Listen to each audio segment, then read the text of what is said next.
pinakamababang ratings ng It's Showtime mula nang lumipat sa GMA na itala.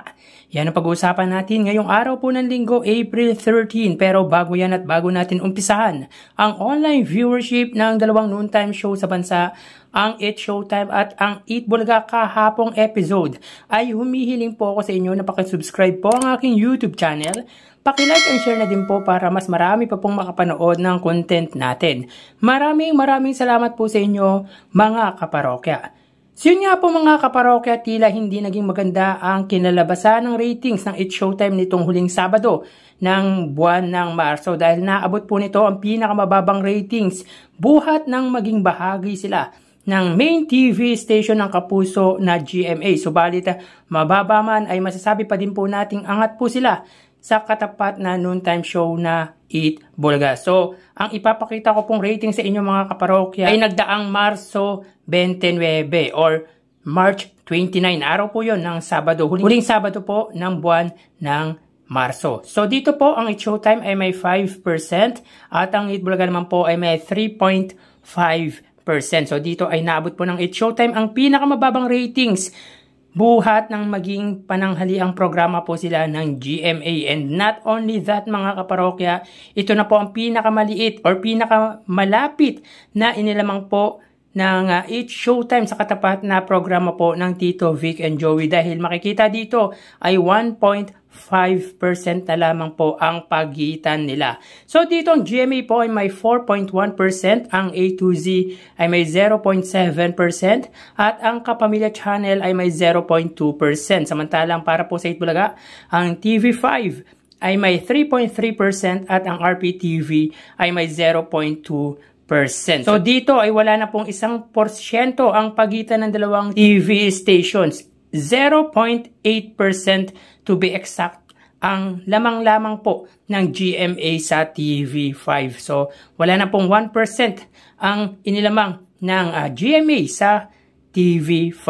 So not good po ito mga kaparoko on the part of It's Showtime and GMA dahil when it comes sa advantage ay obviously lamang po dito ang It's Showtime. Partikular nga po sa lawak ng naaabot po ng GMA network kesa sa TV5. So again, sa numbers ay angat po dito ang It's Showtime pero naabot naman po nito ang pinakamababang rating at pinakamalapit na inilamang nito sa Eat Bulaga. So tara ating alamin ang online viewership ng dalawang bigating noontime shows.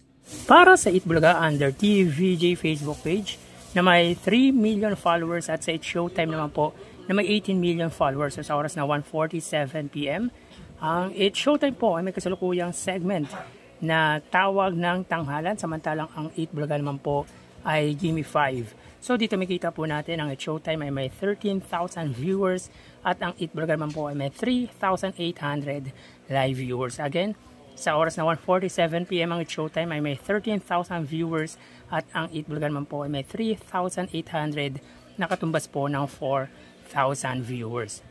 Mapunta naman po tayo sa TV Network YouTube channel ng dalawang noontime shows. Unahin po natin ang It's Showtime under GMA Network YouTube channel na may 38.3 million subscribers at sa Eat Bulaga naman po under TV5 Philippines YouTube channel. So hanapin po muna natin ang TV5 Philippines YouTube channel.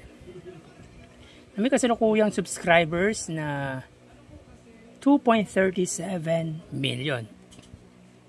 Sa oras na 1:48 PM ang It's Showtime under GMA Network, sila po ay may 20,000 viewers at ang Eat Bulaga naman po under TV5 ay may 9.7,000 live viewers. So again, as of 1:48 PM, ang It's Showtime po ay may 20,000 or 21,000 viewers under GMA Network at ang Eat Bulaga naman po under TV5 ay may 9,700 live viewers. So mapunta naman po tayo sa main YouTube channel ng dalawang noontime show. So unahin natin ang It's Showtime under ABS-CBN It's Showtime na may 2.57 million subscribers at sa Eat Bulaga naman po under Eat Bulaga TVJ YouTube channel na may 1.4 million subscribers. So sa oras na 1:48 PM ang It's Showtime, sila po ay may 96,000 viewers at ang Eat Bulaga naman po ay may 119,000 live viewers. So again, as of 1:48 PM ang It's Showtime ay may 96,000 live viewers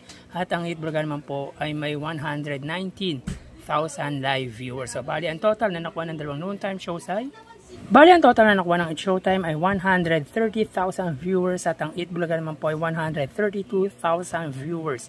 So again, ang It's Showtime ay may 130,000 viewers at ang Itbulaga naman po ay 132,000 live viewers. Yan po lumalabas sa kanilang online viewership as of 1:50 PM. So magpapaalam na po ako sa inyo mga parokya. Mag-iingat po tayo. Thank you and God bless.